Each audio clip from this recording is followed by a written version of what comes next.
नमस्कार, आप सभी का स्वागत है हमारे YouTube चैनल कंप्यूटर युग में। बेल्ट्रॉन का परीक्षा शुरू हो चुका है और सभी अभ्यर्थी जो अभी तक वेटिंग लिस्ट में थे, जिनका एग्जाम अभी होने वाला है, उनके लिए हम लेकर आ गए हैं मोस्ट इंपॉर्टेंट क्वेश्चंस की लिस्ट को, जो आपको एग्जाम में काफ़ी हेल्पफुल होगा।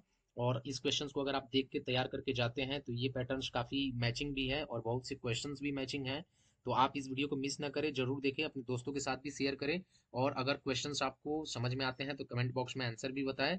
साथ ही साथ हमारे चैनल को सब्सक्राइब भी कर लीजिए। तो चलिए आज बताते हैं पार्ट वन के क्रम में कि कौन कौन से मोस्ट इंपॉर्टेंट क्वेश्चंस हैं जो बचे हुए दिनों में बेल्ट्रॉन द्वारा पूछे जाने वाले हैं।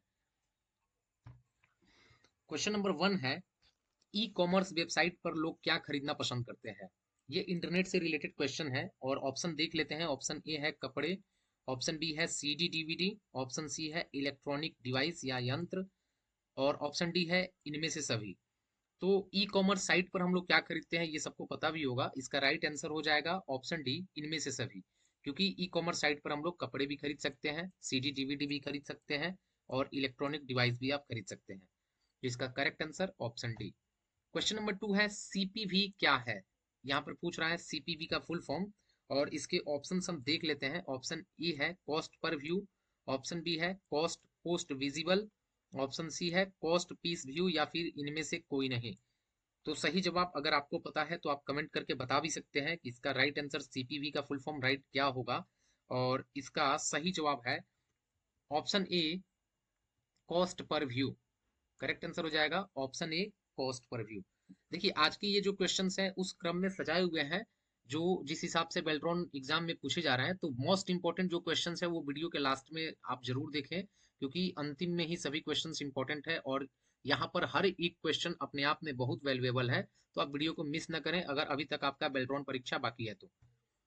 क्वेश्चन नंबर थ्री है, सी टू सी का अर्थ क्या है। ऑप्शन देख लेते हैं। ऑप्शन ए है company to company, option B है company to cost, option C है कंज्यूमर टू कंज्यूमर, या फिर इनमें से कोई नहीं। तो इसका सही जवाब हो जाएगा क्वेश्चन नंबर थ्री का option C, consumer to consumer. C to C का फुल फॉर्म हो जाता है कंज्यूमर टू कंज्यूमर। अगले क्वेश्चन की तरफ बढ़ते हैं। मेन डॉक्यूमेंट में डेटा को मर्जिंग करने के लिए हम किसका उपयोग करते हैं। ये एमएस वर्ड का सवाल है। एमएस वर्ड से पूछ रहा है कि डॉक्यूमेंट में डेटा को मर्ज करने के लिए किस विकल्प का प्रयोग आप करते हैं। और ऑप्शन देख लेते हैं। ऑप्शन ए है एड्रेस सोर्स, ऑप्शन बी है डेटा सोर्स, ऑप्शन सी है लिस्ट सोर्स, या फिर ऑप्शन डी है टेबल सोर्स। और इसका सही जवाब हो जाएगा क्वेश्चन नंबर फोर का option B, data source. Data source के द्वारा हम लोग मेन डॉक्यूमेंट में डेटा को मर्ज करते हैं। बढ़ते हैं आज के अगले क्वेश्चन की तरफ। क्वेश्चन नंबर फाइव है, ई कॉमर्स का क्या कार्य है। ई सेलिंग, ई मार्केटिंग, ई एडवर्टाइजिंग, या फिर इनमें से सभी। ई कॉमर्स, देखिए ई कॉमर्स मीन्स होता है ऑनलाइन व्यापार करना, और इसका सही जवाब होगा ऑप्शन डी, इनमें से सभी। क्योंकि ई कॉमर्स के द्वारा हम लोग एडवर्टाइजमेंट भी कर सकते हैं, मार्केटिंग भी कर सकते हैं और सेल परचेज भी कर सकते हैं। तो सही जवाब इसका हो जाएगा ऑप्शन डी, इनमें से सभी। बढ़ते हैं अगले क्वेश्चन की तरफ। क्वेश्चन नंबर सिक्स है, सी टू बी का क्या अर्थ है। ऑप्शन देख लेते हैं। ऑप्शन ए है consumer to business, option B है concern to business, option C है कनेक्ट टू बिजनेस, या फिर इनमें से कोई नहीं। और इसका सही जवाब होगा क्वेश्चन नंबर सिक्स का option A, consumer to business. इस सी टू बी में सी मीन्स कंज्यूमर और बी मीन्स बिजनेस होता है। क्वेश्चन नंबर सेवन है, ई कॉमर्स के प्रमुख अंग कौन कौन से हैं। ऑप्शन ए दिया हुआ है B to C, B means अभी आपको बताया भी कि बी मीन्स बिजनेस और सी मीन्स कंज्यूमर होता है। ऑप्शन बी दिया हुआ है C to B, option C दिया है बी टू बी, मतलब business to consumer, consumer to business, या फिर बिजनेस टू बिजनेस। तो इसका सही जवाब होगा ई कॉमर्स में ये तीनों जो ऑप्शन है ये तीनों उसके ही पार्ट्स है ई कॉमर्स के। तो करेक्ट आंसर ऑप्शन डी हो जाएगा, ऑल ऑफ दीज। बढ़ते हैं आज के अगले क्वेश्चंस की तरफ। क्वेश्चन नंबर एट है, एमएस वर्ड में यहाँ पर क्वेश्चन मार्क है, दबाकर स्पेलिंग और ग्रामर जांच शुरू की जा सकती है। और इसका सही जवाब हो जाएगा ऑप्शन बी, F7। देखिए आज का ये जो क्वेश्चंस आप देख पा रहे हैं, ये अगर आपने अभी तक एग्जाम नहीं दिया है तो आपके लिए बहुत इंपॉर्टेंट है। आप इस पार्ट को देख लीजिए। इसका पार्ट टू हम कल अपने चैनल पर इसी समय पर अपलोड करेंगे, आप उसको भी देख लीजिएगा। तो आज का ये क्वेश्चंस और कल का दोनों मिला के आपके एग्जाम में काफी हेल्पफुल होंगे और निश्चित रूप से आपकी एग्जाम क्रैक हो जाएगी, सीबीटी में आपके अच्छे नंबर आ जाएंगे। क्वेश्चन नंबर नाइन है, एक वर्कशीट सेल में प्रतिशत को 3 दशमलव अंकों के साथ प्रदर्शित करने के लिए फॉर्मेट किया जाता है? यदि उस सेल में इनपुट मान 123.4567 है तो प्रदर्शित मान कितना होगा? और इसका सही जवाब होगा, ये क्वेश्चन केवल घुमा के पूछा हुआ है, तो इसका सही जवाब, करेक्ट आंसर इसका क्या हो जाएगा? Option B 123.4567। देखिए कोई चेंजेस नहीं होगा, तो ये क्वेश्चन केवल घुमा के पूछा हुआ है। ऐसे क्वेश्चंस आए तो आप आंसर को की तरफ एक बार जरूर देख लीजिए। आज का अगला क्वेश्चन है, एमएस एक्सेल 2016 में एक प्रोटेक्टेड वर्कशीट, इस वर्ड को तो जरूर याद कीजिए क्योंकि ये एग्जाम में बार बार पूछे जा रहे हैं, पर निम्नलिखित में से कौन सा ऑपरेशन किया जा सकता है? इनमें से क्या कर सकते हैं अगर कोई सीट प्रोटेक्ट है तो? ऑप्शन ए दे रहा है एक रो इंसर्ट करना, ऑप्शन बी दे रहा है एक कॉलम इंसर्ट कर सकते हैं, ऑप्शन सी दे रहा है वर्कशीट डिलीट कर सकते हैं, या फिर ऑप्शन डी दिया है सेल फॉर्मेटिंग कर सकते हैं। तो सही जवाब इसका होगा, जब भी वर्कशीट प्रोटेक्ट हो जाती है तो यहाँ दिए गए 4 विकल्पों में से हम एक ही काम कर सकते हैं, और वो है वर्कशीट को डिलीट करना। तो सही जवाब होगा क्वेश्चन नंबर 10 का सी, वर्कशीट को हम डिलीट कर सकते हैं। अगला क्वेश्चन है, पहले वाली वर्कशीट पर जाने के लिए हम किस की का प्रयोग करते हैं? और ये शॉर्टकट है, अगर आपको फर्स्ट वर्कशीट पे जाना है तो आपको कंट्रोल प्लस पेज अप दबाना पड़ेगा, ये याद रखिएगा। तो क्वेश्चन नंबर 11 का सही आंसर हो जाएगा option C, control plus page up. अगला क्वेश्चन है, निम्नलिखित में से कौन सी टोपोलॉजी सर्वोत्तम है? ऑप्शन देख लीजिए, पहला है बस टोपोलॉजी, ऑप्शन बी है रिंग, ऑप्शन सी है स्टार, या फिर ऑप्शन डी है इनमें से सभी। देखिए सवाल ये पूछ रहा है कि इनमें से कौन सबसे सर्वोत्तम टोपोलॉजी है, तो यहाँ 4 ऑप्शंस है। हालांकि चारों बेस्ट है, लेकिन इन चारों में से आपको एक बताना है कि सबसे बेस्ट कौन है। तो उसका सही जवाब होगा ऑप्शन ए, बस टोपोलॉजी। आप बेहतर जानकारी के लिए टोपोलॉजी को एक बार पढ़ लीजिए। क्वेश्चन नंबर 13 है, माइक्रो प्रोसेसर किस पीढ़ी का कंप्यूटर है? सही जवाब आप लोग कमेंट बॉक्स में बताइए। क्वेश्चन नंबर 13 का जेनरेशन ऑफ कंप्यूटर से ये सवाल है, और ये फंडामेंटल का सवाल है, माइक्रो प्रोसेसर किस जेनरेशन का कंप्यूटर है? और इसका सही जवाब भी होगा ऑप्शन ए, चतुर्थ पीढ़ी, 4th जनरेशन में माइक्रो प्रोसेसर का इस्तेमाल हुआ था। आज का हमारा अगला क्वेश्चन है, एमएस एक्सेल में रिमाइंडर को कैलकुलेट करने के लिए किस फंक्शन का उपयोग किया जाता है? ऑप्शन ए दिया हुआ है मोड फंक्शन, ऑप्शन बी है फैक्ट, ऑप्शन सी है आईएनटी, या फिर ऑप्शन डी है डीआईवी। सही जवाब अगर आपको पता है तो आप कमेंट करके बता सकते हैं। इसमें हम ये भी जानेंगे कि कितने लोगों को इस क्वेश्चन का जवाब पता है। हालांकि आज के जितने भी क्वेश्चंस है ये टॉप लेवल क्वेश्चंस है, ऐसे क्वेश्चंस उम्मीद है कि अभी तक आप लोगों ने नहीं देखा होगा, और यही क्वेश्चंस जब एग्जाम हॉल में आ रहे हैं तो बच्चे कह भी रहे हैं कि काफी हार्ड क्वेश्चंस हमको पूछ दिया था। तो इसलिए आज का ये वीडियो देखना आपके लिए काफी जरूरत हो जाता है, जरूरी हो जाता है, क्योंकि इस वीडियो में हम टॉप लेवल क्वेश्चंस को लेकर के आए हैं। और इसका सही जवाब होगा, रिमाइंडर को कैलकुलेट करने के लिए आप मोड फंक्शन का इस्तेमाल करते हैं। बढ़ते हैं नेक्स्ट, डॉक्यूमेंट एंड प्रोग्राम्स के नाम को दर्शाता है। सही जवाब इसका क्या होगा, कहां पर दिखता है डॉक्यूमेंट और प्रोग्राम का नाम? सही जवाब होगा ऑप्शन ए, टास्क बार पर। टास्क बार पर ही आपको प्रोग्राम का नाम दिखाई देता है, कौन सा प्रोग्राम खुला है या कौन सा डॉक्यूमेंट खुला हुआ है।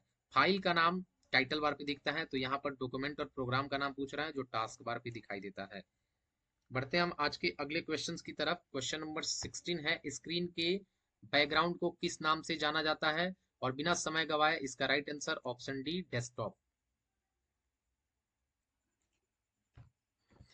अगला क्वेश्चन है, कंट्रोल प्लस ई का उपयोग किस लिए किया जाता है? ये एमएस वर्ड का क्वेश्चन है, और ऑप्शन इसके देख लेते हैं। ऑप्शन ए दिया हुआ है centre align the selected paragraph, option B दिया है इंसर्ट हाइपरलिंक, हाइपरलिंक लाने के लिए, ऑप्शन सी दिया है इंसर्ट बुलेट एंड नंबरिंग, या ऑप्शन डी दिया है री open the last close document. और कंट्रोल ई का प्रयोग हम लोग करते हैं एमएस वर्ड में किसी भी टेक्स्ट या पैराग्राफ को सेंटर अलाइनमेंट करने के लिए। तो सही जवाब हो जाएगा option A, centre align the selected paragraph. बढ़ते हैं आज के अगले क्वेश्चंस की तरफ। www.google.com, इस यूआरएल एड्रेस में आपको बताना है कि डोमेन कौन सा है। और इसका सही जवाब होगा, डोमेन आपको बताया भी है और पहले भी हमारे वीडियो में ऐसे क्वेश्चंस दिए जा चुके हैं। .com जो लास्ट में आपको दिखाई दे रहा है ये कॉमर्शियल टाइप का डोमेन है, तो सही जवाब ऑप्शन डी, .com, ये डोमेन होता है इसका, www.google.com का। आज का हमारा अगला क्वेश्चन है, एक विंडो से दूसरी विंडो में जाने के लिए किस शॉर्टकट का यूज किया जाता है? और इसका सही जवाब होगा, एक विंडो से दूसरी विंडो में अगर आपको कंप्यूटर में जाना है तो चलिए आपको 5 सेकंड का समय दे देते हैं और आप लोग कमेंट बॉक्स में जल्दी से टाइप कर जाइए इसका सही राइट आंसर, क्योंकि ये क्वेश्चंस काफी आसान भी है और उम्मीद है आप लोगों को पता भी होगा। सही जवाब इसका होगा alt plus tab, option D. बढ़ते हैं अगले क्वेश्चंस की तरफ। इनमें से कोई एक ऑपरेटिंग नहीं है, ऑपरेटिंग सिस्टम इनमें से कौन सा नहीं है? ऑप्शन ए है ask.com, ऑप्शन बी है एंड्रॉयड ओएस, ऑप्शन सी है उबंटू, या फिर ऑप्शन डी है सोलरिश। और इसका सही जवाब होगा, इनमें से जो चार आपको विकल्प दिए गए हैं उसमें ask.com जो है ये एक सर्च इंजन है, ऑपरेटिंग सिस्टम नहीं है। तो तीन ऑपरेटिंग सिस्टम है केवल ask.com को छोड़ करके, तो सही जवाब हो जाएगा ask.com। क्वेश्चन नंबर 21 है, किसी अक्षर को सुपर स्क्रिप्ट बनाने की शॉर्टकट कमांड क्या है? अगर आप लोगों को पता होगा तो आप कमेंट बॉक्स में इसका सही जवाब बता सकते हैं। सुपर स्क्रिप्ट करना होगा तो शॉर्टकट कौन सा यूज करते हैं? सुपर स्क्रिप्ट देखिए क्या होता है, जैसे कोई वर्ड आप लिखे हुए हैं और इस वर्ड में ऊपर की तरफ लिखना, जिसको हम लोग सुपर स्क्रिप्ट कहते हैं। अगर इसी वर्ड के कुछ नीचे, जैसे ये पावर लिखना है, अगर इसी को बेस के तौर पर लिखना होगा 10⁻², तो इसको हम लोग सब स्क्रिप्ट कहेंगे। ये सब स्क्रिप्ट और ये सुपर स्क्रिप्ट। तो सुपर स्क्रिप्ट का शॉर्टकट क्या होगा एमएस वर्ड में? Control plus shift plus equal. Right answer option D. बढ़ते हैं अगले क्वेश्चन की तरफ। सी, बेसिक, कोबोल और जावा कौन सी भाषा की उदाहरण है? कौन सा लैंग्वेज है ये सभी? यहाँ पर आपको चार लैंग्वेज दिखाई दे रहा है। इन चारों में आपको बताना है कि ये कौन से लैंग्वेज होते हैं। ऑप्शन देख लेते हैं। ऑप्शन ए है प्रोग्रामिंग लैंग्वेज, ऑप्शन बी है low level language, option C है कंप्यूटर सिस्टम, या फिर ऑप्शन डी है हाई लेवल लैंग्वेज। तो सही जवाब होगा क्वेश्चन नंबर 22 का option D, C, BASIC, COBOL और जावा हाई लेवल लैंग्वेज के एग्जांपल्स है। क्वेश्चन नंबर 23 है, एमएस वर्ड में थीसर्स विंडो को खोलने की शॉर्टकट क्या है? और सही जवाब होगा, अगर आपको पता नहीं है तो आप याद कर लीजिए, ये मोस्ट इंपॉर्टेंट क्वेश्चंस है। तो इसका सही जवाब होगा शिफ्ट प्लस F7। इसी के द्वारा हम लोग थीसर्स को ओपन करते हैं। थीसर्स मींस सिनोनिम्स होता है, पर्यायवाची शब्द। मेल मर्ज चरण का अंतिम विकल्प कौन सा है? और इन चार ऑप्शन में अंतिम विकल्प यही चौथा ही है, option D, finish and merge. आप लोग को पता भी होगा मेल मर्ज विकल्पों में जो सबसे लास्ट में आता है वो आता है फिनिश एंड मर्ज। बढ़ते हैं अगले क्वेश्चंस की तरफ। कंप्यूटर की भौतिक बनावट क्या कहलाती है? ऑप्शन ए है सॉफ्टवेयर, ऑप्शन बी है कीबोर्ड, ऑप्शन सी है हार्डवेयर, या फिर मॉनिटर। तो करेक्ट आंसर आप लोग कमेंट बॉक्स में तुरंत बता दीजिए इसका। कंप्यूटर की भौतिक बनावट, फिजिकल पार्ट्स को क्या कहा जाता है? और करेक्ट आंसर इसका हो जाएगा ऑप्शन सी, हार्डवेयर। आज का हमारा अगला क्वेश्चन है, ईमेल भेजने के लिए कौन सा प्रोटोकॉल का उपयोग किया जाता है? और ये क्वेश्चंस बार बार आ रहे हैं, तो ये वीवीआईपी वाले श्रेणी में क्वेश्चंस है, तो इसको जरूर देखना है आपको। मेल भेजने के लिए एसएमटीपी एसएमटीपी प्रोटोकॉल का इस्तेमाल किया जाता है। तो सही जवाब हो जाएगा ऑप्शन सी। बढ़ते हैं आज के अगले क्वेश्चंस की तरफ। यह एक्सेल में एक फंक्शन श्रेणी नहीं है। यहाँ पर आपको चार विकल्प दिखाई दे रहे हैं, इन चारों में बताना है कि कौन सा फंक्शन श्रेणी नहीं है। ऑप्शन ए कह रहा है लॉजिकल, ऑप्शन बी कह रहा है टेक्स्ट, ऑप्शन सी है डेटा सीरीज, ऑप्शन डी है फाइनेंशियल। अब उम्मीद है कि क्वेश्चंस का आंसर पढ़ते पढ़ते आपको राइट आंसर पता चल गया होगा इसका। जी बिल्कुल सही है आपका guess. Correct answer option C, data series. Data series नाम का कोई भी फंक्शन एक्सेल में नहीं होता है। बढ़ते हैं हम आज के अगले क्वेश्चंस की तरफ। क्वेश्चन नंबर 28 है, डॉक्यूमेंट को डिजाइन करने के लिए विभिन्न प्रकार के विकल्प प्रदान करते हैं। क्या होता है जो डॉक्यूमेंट को डिजाइन करने के लिए बहुत सारे ऑप्शंस आपको देता है? और सही जवाब बिल्कुल इसका correct answer MS word. MS word में ही डॉक्यूमेंट को डिफरेंट टाइप से हम लोग डिजाइन कर सकते हैं। क्योंकि पावर पॉइंट आपको पता है कि स्लाइड वाला सॉफ्टवेयर है, एमएस एक्सेल वर्कशीट है, एमएस वर्ड में ही डॉक्यूमेंट को विभिन्न डिफरेंट टाइप से आप बना सकते हैं, अलग अलग डिजाइनिंग लगा करके। बढ़ते हैं हम आज के अगले क्वेश्चंस की तरफ। क्वेश्चन नंबर 29 है, एमएस वर्ड में वाटरमार्क ऑप्शन किस टैब में होता है? मोस्ट इंपॉर्टेंट क्वेश्चन है और इसको हम वीवीआईपी की लिस्ट में रखते हैं, बार बार पूछे जा रहे हैं। और इसका सही जवाब होगा option B, page layout tab. Next question है, डॉक्यूमेंट को सेव करते समय सेव और सेव एज में क्या अंतर होता है? ऑप्शन ए दिया हुआ है, सेव एज हमें नाम और स्थान बदलने की अनुमति देता है। ऑप्शन बी है, सेव उस दस्तावेज को संग्रहित करेगा जो पहले ही किसी स्थान में संग्रहित है। ऑप्शन सी है ए व डी दोनों। ऑप्शन डी है कोई भी अंतर नहीं है।